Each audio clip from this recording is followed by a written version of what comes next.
Hi. Cheryl. Hi, Alden. I'm so excited to be doing I don't this. think you're more excited than I am. This is such a thrill. So thank you so much for speaking with me. I'm thrilled to do it. And I want to, it's so hard for me. I just want to trust that you're all out there. Are you all out there I in see all you're the listening? hellos. Yeah, there's Okay, little hellos coming awesome. in. Well, I think I first want to start by just telling everyone, you know, like my experience with this book and my relationship to this book, um, because it's such a astonishing thing to me. Um, I remember it was like, when did you first write to me? It was like, how many years ago did you? I marched up to you at AWP in like Yes. 2016. Yeah. And said, I'm writing a book about your book. And I was like, oh, okay. And you're like, you're writing a book about my book? You're And writing my yeah. book about, and then you emailed me, and I think I emailed you back, like, you asked me a couple questions. Yep. And then, it was like one of those things where I was like, is this real? Is this a real thing or what? And then you sent me this book. And I just want to say, people, I hope everyone has appreciated that. I see that these are the boot colors, right? Red and the sort of leather of the boot. And you sent it to me with this beautiful note a couple months ago. And I was absolutely terrified of it. It sat on my nightstand. And it's true that I was super busy. I was writing a screenplay and having to like do all this research and reading. But Alden, I was afraid.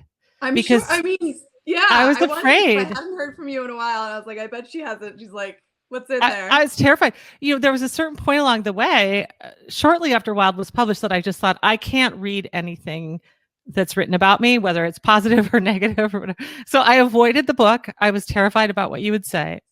And then just in this past week, I read it. And I think it's absolutely phenomenal. People out there listening who haven't read this book yet, I'm so excited for you to get to read it, because Alden is an incredible writer. I knew that already because I'd read your previous books, but this was, I just think you did such a beautiful job of writing a book that's really hard to even explain. Like, what is this book? A book about a book. It's a hybrid.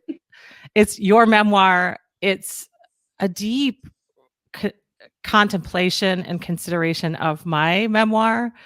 And I felt like this strange thing. Like, I felt like I had been like stalked by you for years without knowing it. You kind of were. Yeah. Like, I was like, oh my God, this woman is out there thinking deeply about me. And but I was deeply. I was really trying hard to separate you from the book. Like, I wasn't trying to dig too deep into like your dirt or anything. And that was a big part of the project was, how do you separate the book from the person, especially when you are so yourself as the person who's in Wild. Right. And also simultaneously publishing as Sugar and being so forthcoming about your own life. And it's, that's a common thing that we have with memoir when we're reading it, is feeling like the person who wrote the book, but you don't. You know the person who's in the book. But that's still a very controlled version of the person who wrote the book. So I'm sorry I made you feel stalked. Oh, no, it was stalked in the best way. Because what I was going to say is I really love the book. And I really ended up feeling like that you had just you just honored me so much by thinking so deeply about what I'd written and about, about the craft of writing memoir. And I just think it's the Wanting Was a Wilderness is a powerful memoir, but it's also a powerful craft book. It's a powerful book about how to write a memoir, what to think about. I just thought you were incredibly beautiful and lucid. And I also felt like I feel like I know you. Like, people always say to me, you don't know it, but you're my best friend. So Alden. Are we best friends? Well, we're pretty good friends. We're pretty good friends, I'd say. So great. With that aside, I just want to ask you, tell us about this. Like, how did this come about? How was this? What's the genesis story of this book? So I had just, my third child had just been born, and I was thinking about taking on this huge novel project, and was like, okay, this is not happening. I don't have the brain space for this giant book. And I had written for the Rumpus, and Brian Hurley was the books editor for the Rumpus when I'd written some criticism for them. And he had left the Rumpus to start Fiction Advocate, a small press, and they had just decided, he had just decided to do the series called Afterwards, books about books, like the new canon. So books from the last 20 or 30 years. And I was like, oh, sounds like something I can write right now. And he gave a list of books, like these are the books that we're interested in. And I saw Wild, and I immediately chose it. But I don't know if you've read this in interview, Cheryl, but I hadn't actually read it yet when I chose it. I didn't know that. Yeah.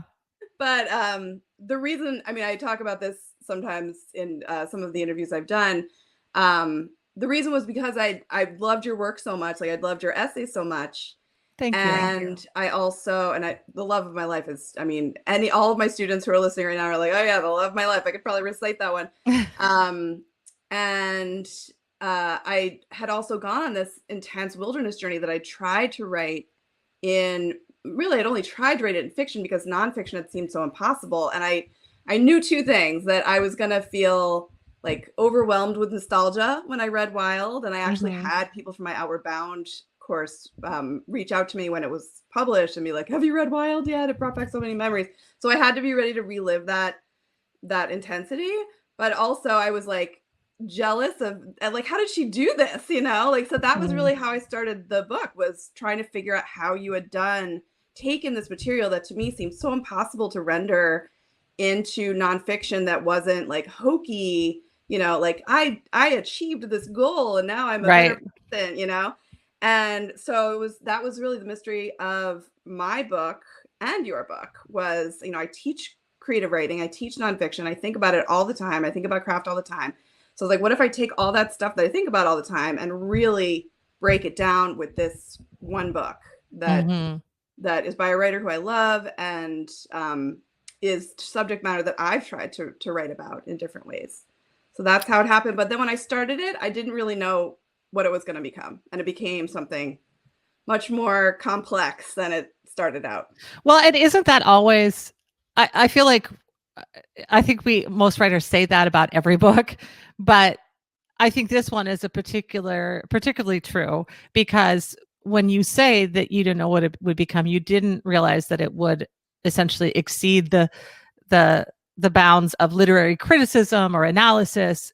Did you know you would be writing a memoir as well? When did that piece of the book come in? Well, Fiction Advocate had said, you know, like, you have all this extra, it's like the longest book review. Like, you have all this extra room to do whatever you want. So I was like, okay, I'll probably include some anecdotes from my wilderness journey. But then I was thinking, you know, who's going to care about that? Like, how am I going to make people care about that if they've come to this book because they're interested in Wild? It seemed like, you know, someone tells a really great story at a party and then someone else is like, oh yeah, something similar happened to me, and then tells a really boring story after that. You know, like, I didn't want to be that person. So I had to figure out a way to make it make sense that I was including my own memoir.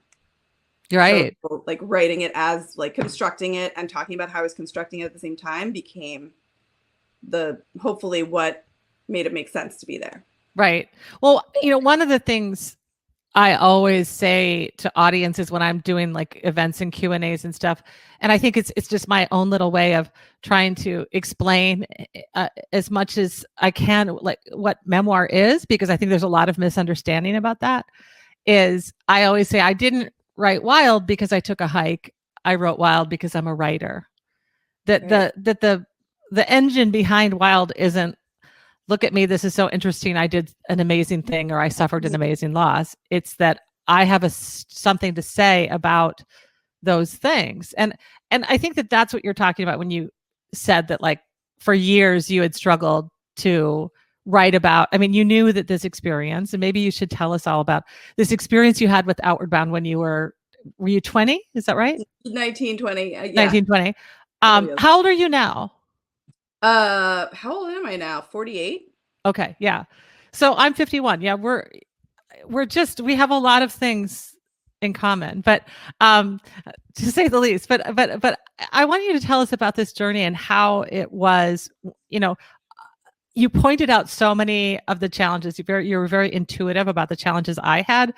How do you write about something that's really basically saying I got up and I walked some more, and then I walked some more, and then I went to bed. Exactly. And then I was, so you had that. You were like, how do I write about this seminal experience? So tell us about the seminal experience, and then tell us about the experience of in this book writing about that expedition. Well, the experience was so different from yours in that it was the bigger challenges were your challenge was mainly that you had to do everything yourself, and if something terrifying happened, you had no one to help you, and you had to figure it all out by yourself. And mine was more, oh my God, I am stuck with the same 13 people for 85 days, and there are no cell phones, and there is no locking the door, and there's no running home. It's like you're stuck. And so it was more of a social experiment, like Lord of the Flies. Yeah, with really mean outward bound leaders too. They were actually really nice. I think I made them sound really mean because they were so strict. Yeah. And we were kind of punks in the beginning. We were like, we're not here for this rule stuff. And I think they responded by being even harder about the rules, and it was just a horrible spiral. But yeah, it was really intense. They were like, I found out later, they were like as hardcore, like hard line as you could get. Like, some leaders are like, okay, coffee's fine. And our leaders were like, nope, crutch. And yeah, you mentioned that in your book. I want to go back in time on your behalf and just ask, what's wrong with coffee? It's a drug, Cheryl. I will say, Alden, I just thought of this now. I did not have coffee on my Pacific Crest Trail hike. And you could have. Yeah. And I wasn't yet a coffee drinker. I actually wasn't either. Yeah. So I didn't really care about the coffee, but I actually brought coffee, like instant coffee, to barter. I had gotten that advice from my friend Valerie, who I see is in the chat. Hi, Valerie. She'd gone on a Knowles trip, and she was like, bring coffee. It will get you all kinds of things to trade. So I did make some trades with my coffee. So tell us about your trip in broad form. Like, because you went, it was a long outward bound thing, but it was kind of like 3 trips. I mean, 3 different. It was 3 different phases. So it was a semester program. It was through the North Carolina Outward Bound School. And we did a month and a half in North Carolina, set in near Asheville. And so we did everything in that area. We went caving in Tennessee. We went, whitewater canoeing, and lots of hiking expeditions. And then we took vans down to Florida to the Everglades and did a flatwater canoeing expedition in the Gulf of Mexico, which, we were basically canoeing from island to island, like deserted island to deserted island, which was amazing, except the mosquitoes were like, slap someone's back and your hand would be covered with mosquitoes. Yeah. And then we flew, and the whole time we're preparing for this giant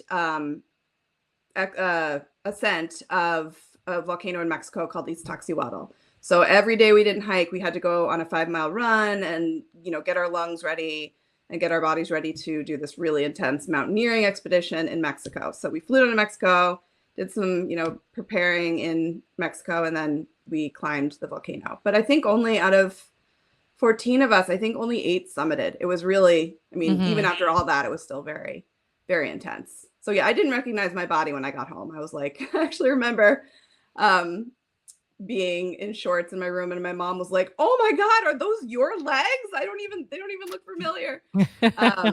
So it was very intense, which is what we were all looking for that. So, but it was like a semester of school. And so you knew it was even more intense in terms of the transformation that you went through on the inside. And finally, you wrote about it in this book. So I'm curious, like, how did that feel? Did analyzing Wild help you do that? Or definitely. Well, the whole thing was like, how did Cheryl do this? Like, from page to page. Mm-hmm. And in the interviews that I'd read with you while I was, reading the book over and thinking about what I wanted to say, I noticed that you said a few times in interviews that you started what you thought was an essay about your hike and then said to your husband, like, oh, isn't this awesome? I'm writing something that's not about my mom. Yeah. And then, like, what was I thinking? Because, 80 pages later, you still hadn't gotten to the trail. It was still about your mom. The whole So thing that is about my mom. idea, Yeah. what's that? The whole thing is about my mom. Right. Yeah. It's like, So I had to figure out what that was, but I was like, maybe, she didn't really know what it was until she started writing. So maybe I'll just try that, like I'll just try writing about, what my, first I have to figure out what my conflicts were at the time. I didn't have like the acute crisis that Cheryl had with, nobody had died. I wasn't like mourning anything specific. I just felt off and I needed to like get stronger somehow, but I felt really off, but I still didn't really understand why. So part of also this book was trying to figure that out. So like what was I going through at age 19, especially because I work with college students. I work with 19-year-olds all the time. And it seems like, and it's a really important time in your life when you're figuring out who you are. And I was like, this is something I should probably figure out. So it was, I didn't know what I was going to discover when I started writing about the conflicts, but definitely following in that idea of like, well, Cheryl figured it out by writing, and I'm going to try to do that too. Sometimes I feel like that works, and sometimes it doesn't get you anywhere. You have to kind of know something about what you want to learn to help you get there. I don't know. What do you think about that? Like writing to figure out what you want to say? Yeah, I tend to have to write to find what I have to say, but I know what you mean. Like, it's not as if I start with just completely a blank mind. I certainly, when I started writing Wild, it's true, I thought I was writing an essay. And it's interesting when you said you started writing your book right after your third child was born, and you were like, oh, how can I can't write another book right now. And I had just had my second child, and Torch came out when my kids were both under the age of 2. They're like 17 months apart, my kids. And so, yeah, the idea of Wild as an essay was just that I'd written a bunch of essays, and I thought I can just write this essay about my Pacific Crest Trail hike. And I had enough other essays that it was sort of a collection of like my 20s. And then I started writing and found my way, like, oh, I actually do have something to say about this experience that isn't just like, isn't this so interesting? I walked a really long way, and I can't ever find it without writing. I'm not one of those people who can like put things on, index cards or an outline or something. And I think it's fine if you are that kind of writer. Like I think there's not one way to write a book. In my experience, I have to go into the work. And part of it is, I think, because my work, and I think your work is this way too, is that, we really are most interested in that kind of deepest, intuitive, emotional place that, and that doesn't say that that we're not also intellectuals and, planning things, but there's something, I have to get to that kind of really deep intuitive place to tell the deepest truth. And, I don't always know what it is until I write my way through it. I think you said in here that like memoir is like great therapy. Like, you don't really need therapy because you're writing memoir. Did you say that? I often joke, but not, I say jokingly, but not really, that memoir is better than writing memoir is better than therapy. I'm asking you if you said that, because like I say that all the time. Because writing memoir, especially the kind of work that we do that is about that deep emotional truth, it replicates the therapeutic process where somebody's just saying, okay, you think that's true, let's look at that. Is it really true? What's the truest truth? And so, yeah, I wondered, like, what did you learn about your outward bound trip when you were writing this book? Obviously a bunch of things, but can you talk to us about some of them? What did I learn about the trip? I think a lot of it was that a lot of what I learned about how I'd written it as fiction. Right. And so I think one of the things I learned when I was writing it as nonfiction was how uncharitable I had been to myself and to all of my crewmates when I was rendering us as fictional characters because I didn't have sympathy for myself at that time. And I thought a lot about, and I came to this conclusion like later in the book, like, why is it so easy to like make fun of yourself, what your younger self, and put yourself down, like, oh, I was such an idiot back then, what all the things that we say about our younger versions. And I realized it was a complete lack of empathy, which is something that you can't really have when you're writing a memoir. Like you can't write about yourself or other people without having, like a considered empathetic evaluation of what they were going through. So I had to sort of forgive, excuse me, some of my like brattier behavior and stuff that I had used for humor when I was first writing about it. So I guess I learned just how hard we all had been on each other. And now like I'm still in touch with some of the people from my crew, and we're all just gentler people. So I think it reminded me something about how hard it is to be 19, no matter what you're doing.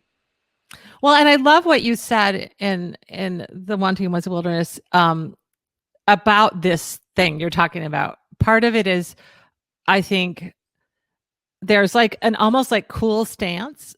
Like when you're writing, it's incredibly hard to write about your goodness or your generosity or your courage without, like, we're all so afraid of seeming like braggy or something, right, that it's like, yet I found, like when I was writing Wild, I found that I had to love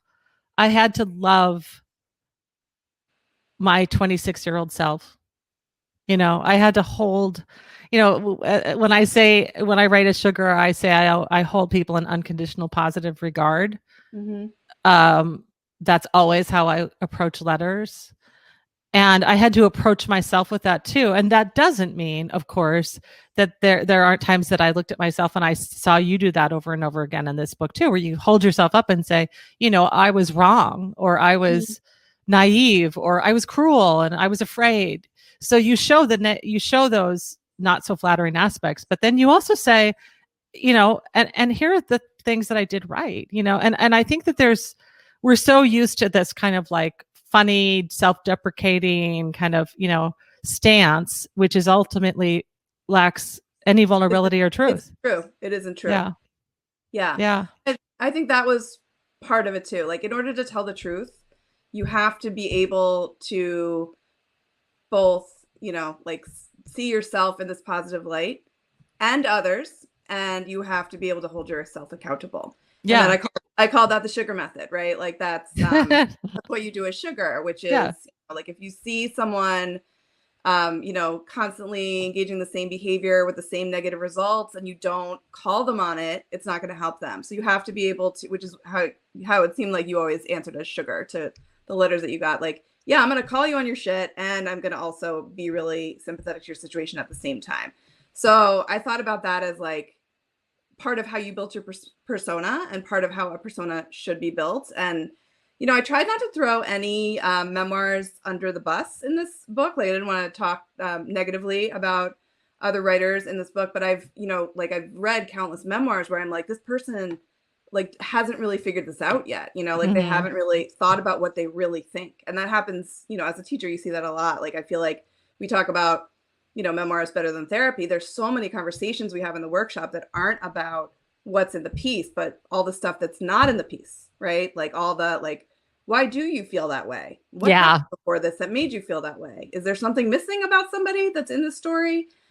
So figuring out what that truth is. And if you're only talking about yourself in flattering ways, or you're only talking about yourself in self-deprecating ways, neither of those things are true.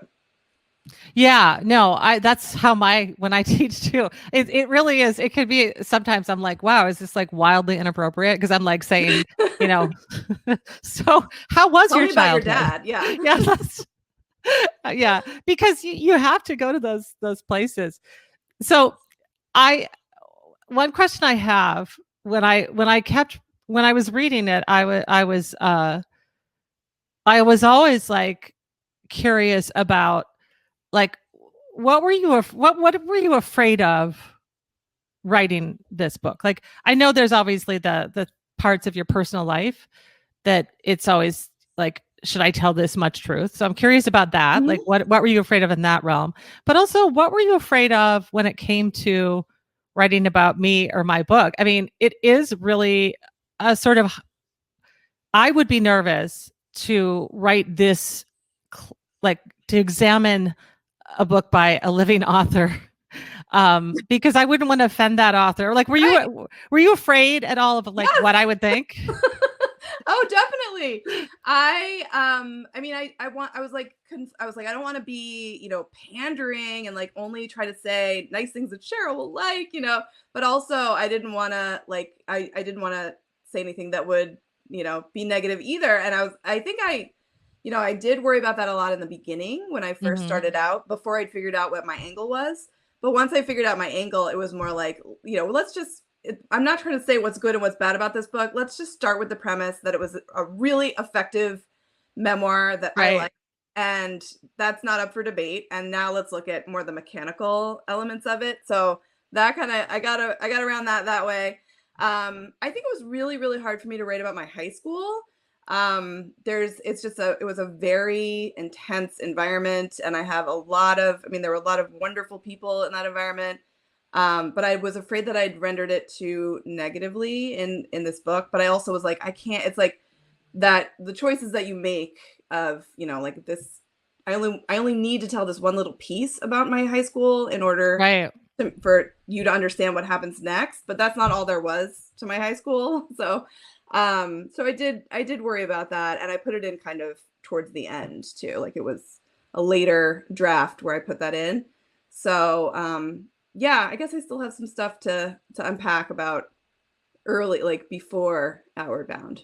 Mhm. But yeah, there's always the feeling of risk that any kind of memoir, anytime you're telling the truth. I remember Lacey Johnson in on Likability Mhm. says, if you're not a little bit worried about what people will think, then you're not telling the truth. So I just Right. kept aligning with that idea of what's the truth? Tell the truth, and then you that's all you can worry about.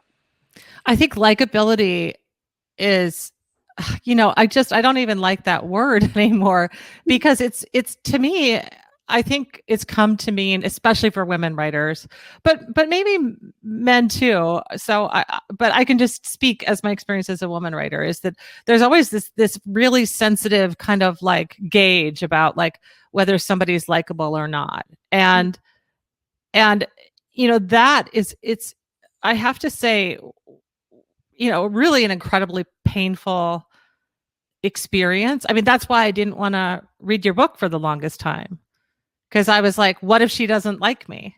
You know?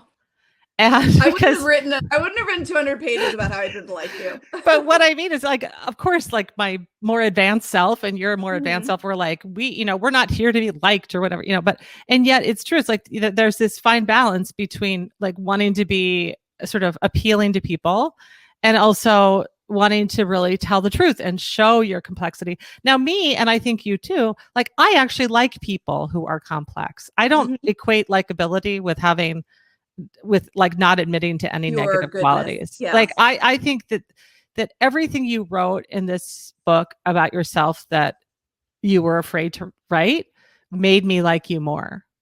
Oh, thank you. And not everyone has that reaction, I think, to books, but that's what I do. And Mhm. you wrote about this a little bit. You were really looking closely at what you saw as like my decisions Mhm. to be likable, on the Mhm. page. And I was fascinated by it, because what's really interesting to me about it is, it's like, if you like Wild, you like me, or like Mhm. you think you do. And if you don't like Wild, you think you don't like me. Right. And I've had this experience a few times where somebody's dragged somebody to one of my events, and they're like, I didn't like the book. They stand up at the Q&A. I didn't like the book, but now after listening to you, I realize I like you. I'm like, thank you. Why? It's like they equate that thing. And so I'm curious Right. about if you can talk to us, like you wrote so, I think, intelligently about this whole like likability and pleasant on the Mhm. page and all of that. How did you grapple with that yourself on the page, presenting your own persona on the page? And then tell us like what conclusions you came to about how I did it. Well, I think, I have, I had all these thoughts about memoir craft that I was like, okay, I'm going to get to those later in the book. I'm not sure how it's all going to come together, but I know I'm going to talk about likability. I know I'm going to talk about, and I should mention Lacey's essay on likability is about sort of rejecting that, right? Like the ideas that we reject, trying to fit into this mold of being likable, and that it is very gendered. And so I really like that essay a lot. And I looked at, well, I was trying to write about my Outward Bound, who I was, because sometimes I was, sometimes I was condescending, and like I had some character flaws that I hope I've outgrown since then. I'm sure you have. But I was like, how do I write this without seeming like an asshole, right? Mm-hmm. So I had written this whole scene about like sometimes I could be an asshole, and then I took it out, and then I was like, I got to put it back in.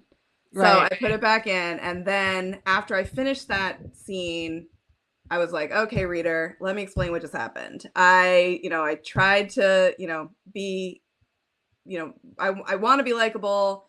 So I, debated taking this part out, but in the end, I realized I had to leave it in there. And that led into a discussion about like how Wild could have been written. Like I look at Sven Burkert's description of what a trauma memoir entails, and how Wild could have been written as simply like like I'm a tragic victim of this thing that happened. My mother died. My horrible family wasn't there, and cast them as the villains, right? They abandoned me. And because that's not a complete picture of the truth, but it's you could have chosen details that showed it that way. It is, yeah. And then I went on this hike, and redemption was achieved. And by choosing instead to be like, no, actually, I like really fell apart, and there was a lot of sex, and there was a lot of drugs, and there was a lot of behavior that I wasn't like proud of, but you put it in there, and you put all of it in there. So the redemption piece becomes much more powerful because we see what was at stake for you, and we understand where you were and what you had to, overcome specifically. So yeah, that was. Yeah.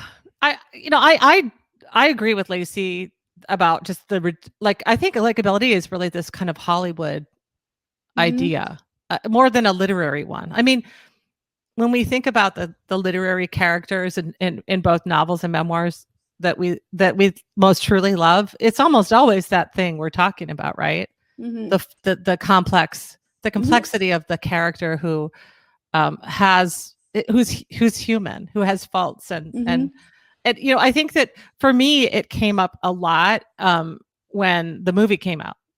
And over and over and over and over and over again, to a comic degree, reviewers and writers would say Reese Witherspoon, plays an unlikable character. Oh God! And really? what was so funny to me is I was like, okay, like being liked by people has never, ever, ever been my problem.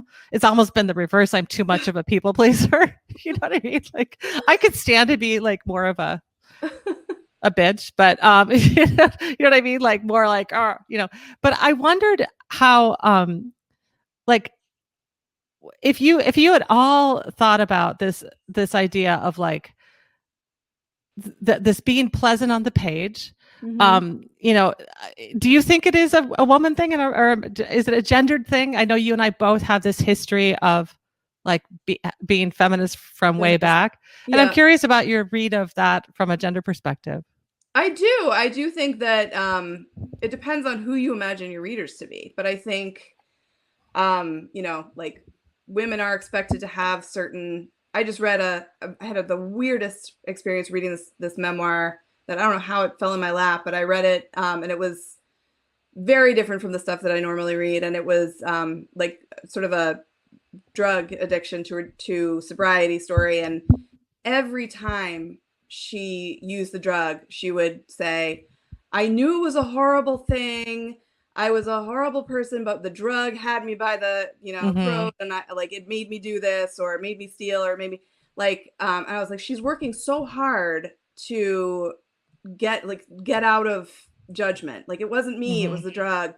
And that was an extreme example, but I think, we worry about if you're not likable enough, and that's not really, I agree with you, that's not the best word, but if you're not companionable enough, the reader won't want to go on the journey of reading the book. Like, you have to be somehow like appealing to the reader in order to convince them to spend all this time with you. So that is a very delicate balance that, you don't want to be pandering, like, I'm trying to win over every single possible reader, but you also, you need to be, companionable enough to connect with. So that's, it's a hard one. Yeah. Maybe it's about charm and charisma more than likability. So what are there parts of this book? I'm always curious about the pieces that you were like unsure of, or that you. Well, Cheryl, this is my first time I get to ask you, like, did I get it right? Like, I've been dying to know if you thought I got it right. Like, I analyzed food, I analyzed, the persona, like, for 60 pages. So do you think I got it right? Or was there anything I got right? To an astonishing degree. I mean, here's why I stopped reading anything ever written about me. I mean, there are a number of reasons, but I stopped reading it because I found that I would just get so upset if people like made mistakes about what's true about me. Like, they would say I was from Wisconsin instead of Minnesota, or I was this, and like even the smallest errors like felt like it felt like I lost control of my story or my narrative. Yeah. And so I think that's what I was afraid of in reading this book, is I was like, okay, she's going to say all these things. And what if I'm like, no, it's not like that at all. And you didn't do that. And the pieces, the parts of the story that had a little friction for me it wasn't that I was like at all like saying you got it wrong, but I was like, oh, I just want to call you up right now and say, no, here's why. Like, here's why I did this, or here's why I did that. I wish you had. And like, I thought it was so interesting. You were writing about my essays, The Love of My Life and Heroine, in relation to Wild. And because they were essays I wrote before I wrote Wild, and they're, about similar, some of the same content is in both, all of them. And you were noticing like the voice, the sort of rougher, blunter, kind of grittier voice in those essays, and kind of wondering like why it was sort of gentler and more polished and Wild. And, like just stuff like that. Like, I didn't think you weren't wrong about anything, but it made me want to have a conversation with you.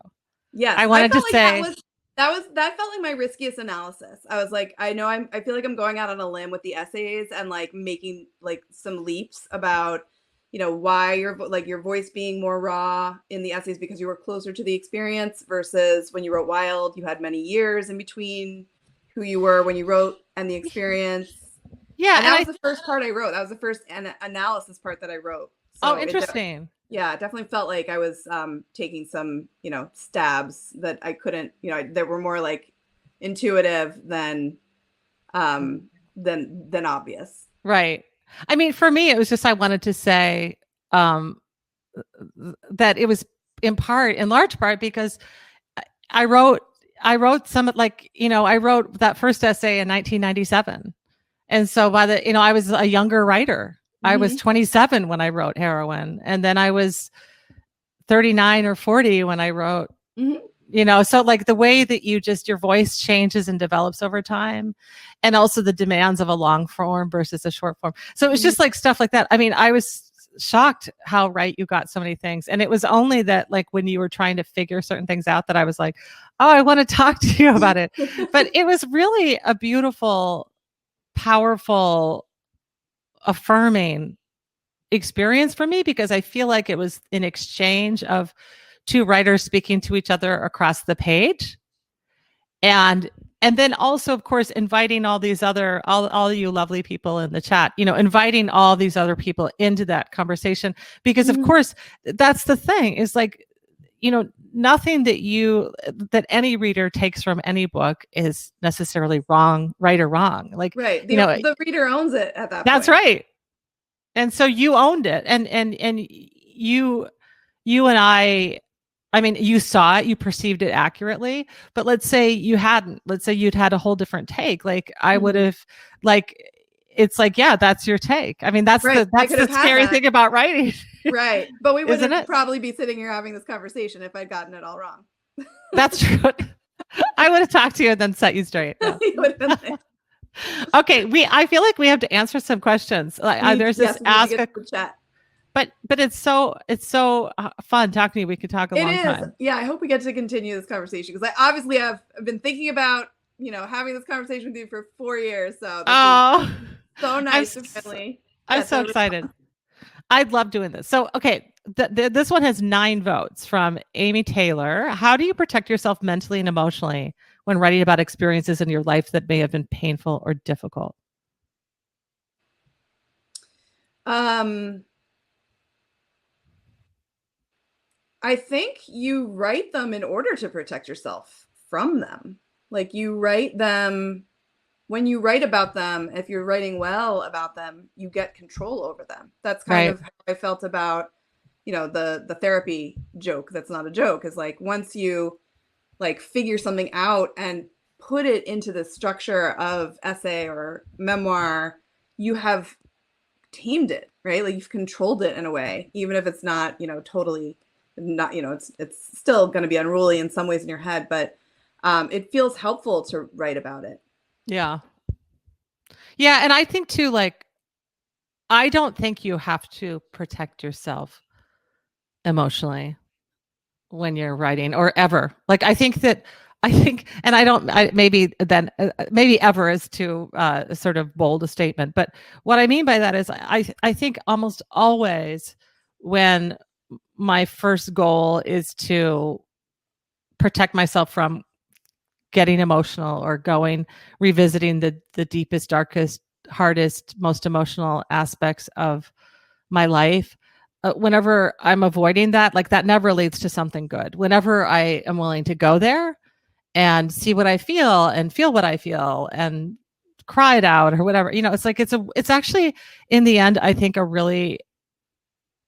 it's a really positive thing to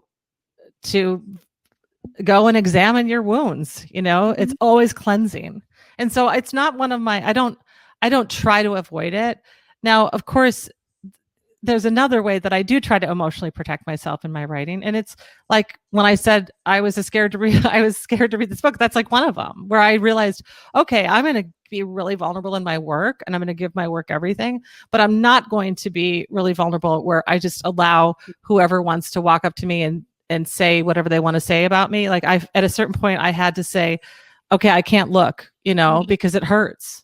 It hurts when somebody tags me on Twitter to say they didn't like my book, and so I try to, I still see that, but I try to protect myself from that as much as possible by avoiding it. So I guess my advice is avoid the stuff that's like really just out there and don't avoid the stuff that's in here. Yeah. Yeah. Okay. Next question. Here, this one is when you know that your family would rather you not write even your own truth. How do you keep clear enough mental and emotional space to write it anyway? This is by Holland. Yeah, that one is something that I think is a complete personal choice. You have to decide how you're going to do it because some people need to write it down. Some people want to write for publication, but they might hurt someone in their family if they're writing about their family. And there are a couple of great essays that I teach about that topic. One is Mark Doty's Return to Sender, about his father. Like, he sent his manuscript of his family memoir to his father, and his father just kept sending it back, Return to Sender, and never spoke to him again. He took that risk with writing about that. Other writers don't want to take that risk. David Sedaris also wrote a great essay called Repeat After Me, about sort of mining his family's, darkest material and then putting it all out there for his own selfish gain is how he posited it. But I think you have to, in the writing process, just shut it all out. Just think about, what you want to say, what your experience was, what your truth is. And then if you're going to go on to publication, then you have to worry about another set of concerns. But in the writing process, you should just pretend you're in it, like you're on an island by yourself for the rest of your life and just write the story that you need to tell. Yeah. I know. I always say, it's not like your computer has a direct portal to the pages of the New Yorker magazine, unfortunately, or fortunately. It's Yeah. not, I mean, there are so many decisions that you get to make along the way between writing and publication. I mean, that has shortened quite a lot with publishing on the internet. Sometimes that happens really quickly, but I do think that, for me, I always ask myself, first of all, do I have, whose story do I have the right to?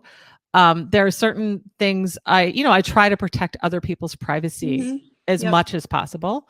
I don't think I get to go and tell you the whole story of my brother, without him saying it's okay, or my sister, but there are certain things that I also get to write about because it's my life. Right. And so there's this, as you said, Alden, it's like there's no one rule, but it's like each person has to figure out where that line is. Where does my right to tell my story bump up against your right to privacy?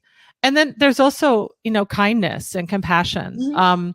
There are certain people that I feel like, yeah, I get to say that my father was and is an abusive person. I get to say that out loud as one of his victims, as the daughter of his biggest victim. And that's true, and that's hard, but it's true. I'm not saying it because I want to be mean to my father, right? And yet other times, there are other things I could write, negative things I could write about people that I wouldn't, because it's like, it's not my right to, it doesn't serve any purpose, So I just think that it's it's the hardest question of memoir. The unfortunate fact that other people exist is the biggest challenge of memoir. But, you do have the right to tell your story. A lot of people who ask this question, I find, come from families where basically the rule is they'd prefer you to not write anything. They'd prefer you to write like cozy murder mysteries that have nothing to, not that there's anything wrong with cozy murder mysteries, but things that have nothing to do with your life.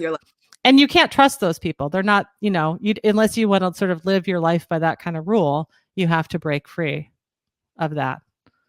I think. Methinks. Okay. What else? Oh, here's Katie Hughes Pucci.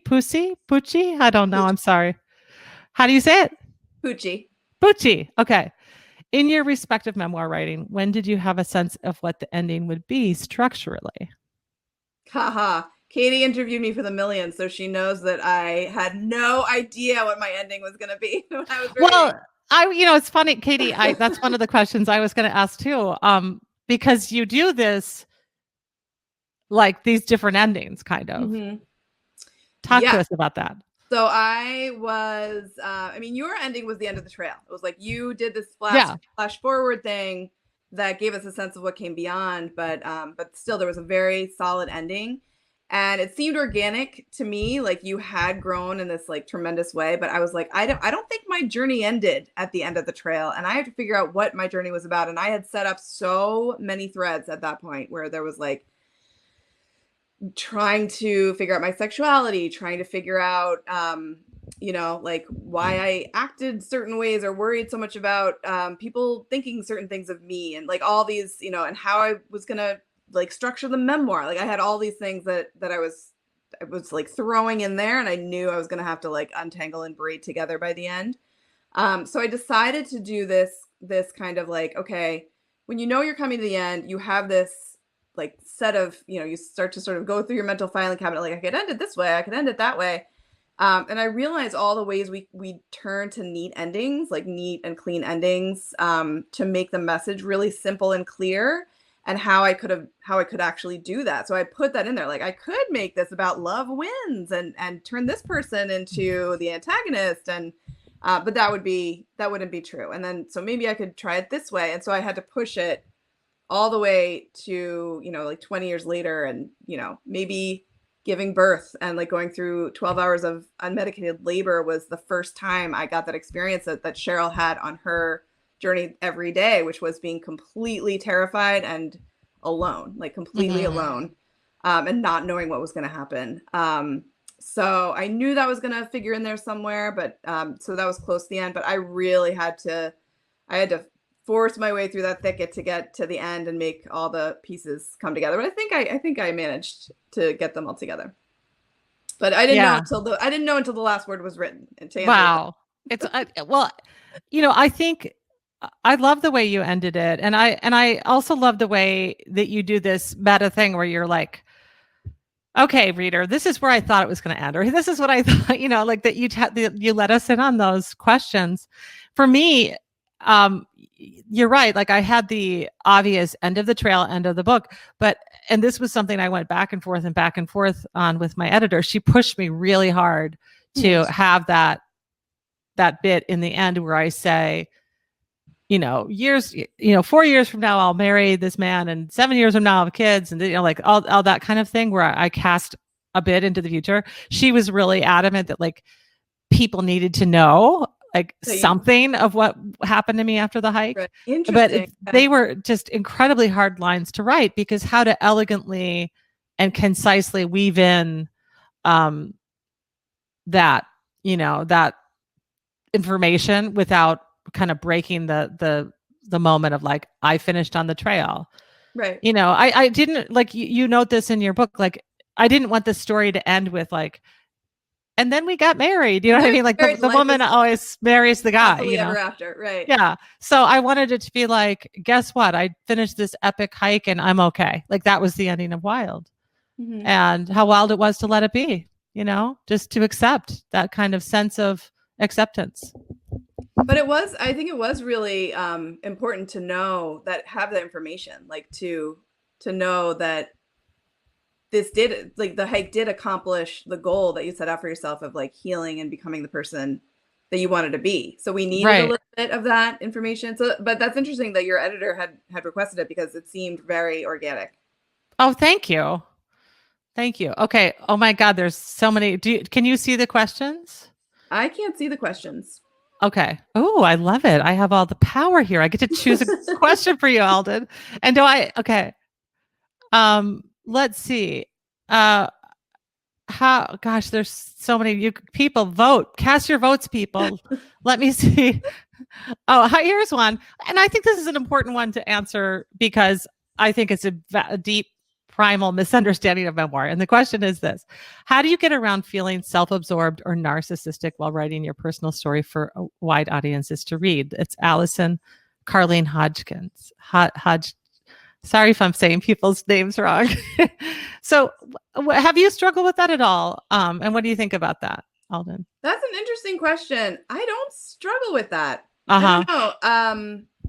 I mean, I feel like if you're being self-absorbed and arrogant in your writing, nobody's going to want to read it, So I always write, and I always teach writing with this idea that like you do have a responsibility to your reader to entertain them, to, or to inform them, or, to give them a satisfying experience in some way. And that's not a selfish act, right? Like that's, even if you're writing about yourself, you're still offering something to someone.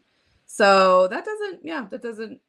Well, it's the big, memoir is often accused of this thing, of a kind of navel gazing thing. I've had lots of people just say right to me, like, well, in order to write a memoir, you have to be a narcissist. And I'm like, no, in order to write a really, really crappy memoir, you have to be a narcissist. Exactly. But, and I think that the confusion is this idea that, that in any way talking about yourself, especially again, if you're a woman, it's like drawing attention or announcing that you're more important than the people around you, or, all of those sorts of things. But, as you've heard both Alden and I say, like one of the biggest struggles, one of the biggest impediments for either of us writing about our journeys, our hikes or our trips was this question of like, well, what do I have to say about that?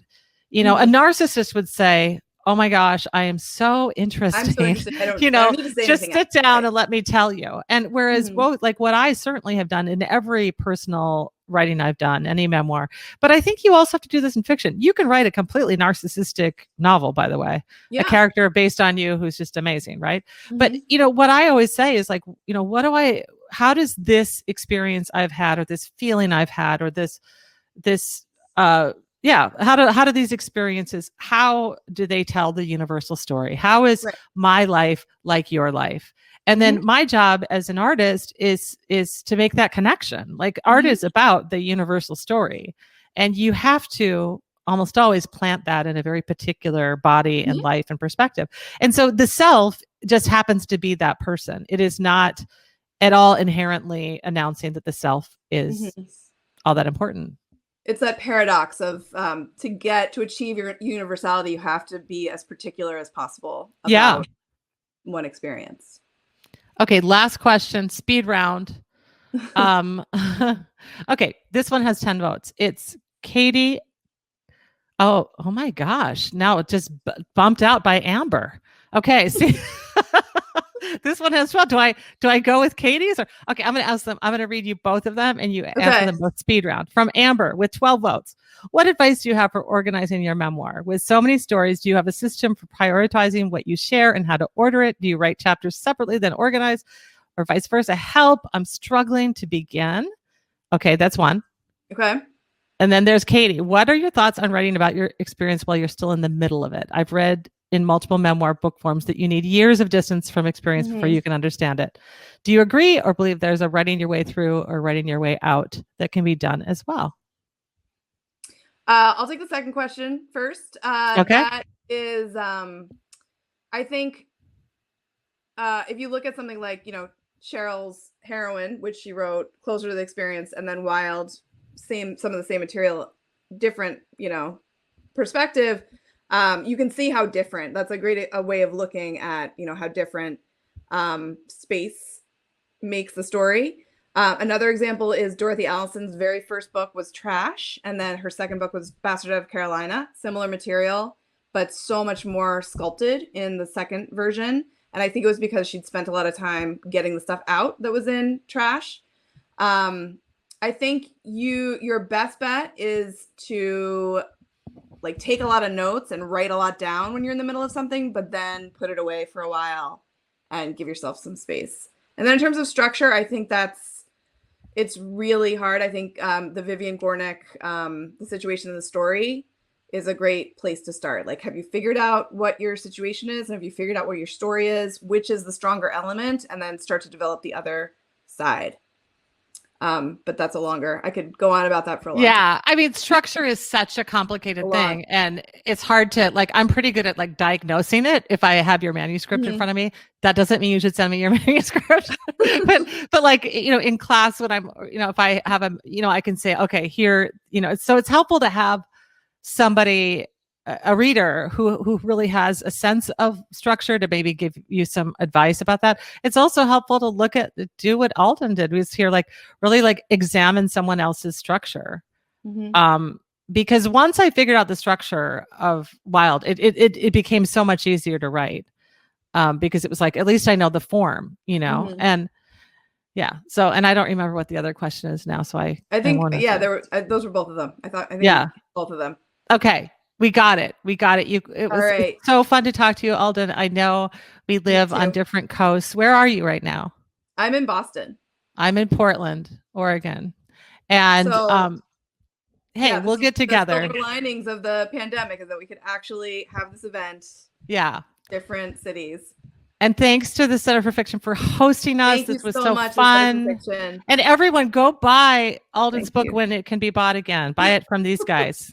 Yes, order it now. Go ahead and pre-order it now, and you pre-order it now. And it should be. It says it's back ordered, but I was just reassured by Fiction Advocate that it should be available sooner than it says on the back order. Do you like how I keep holding it up like I'm such a salesperson? Get this book. And just, I will say, the title is a phrase from Wild. Yes. Thank you so much, Cheryl. Thank you, Alden. Thank you, everyone, for coming. Thank you, everybody. Thanks, everyone. Good night, everyone. Thank you. Bye-bye.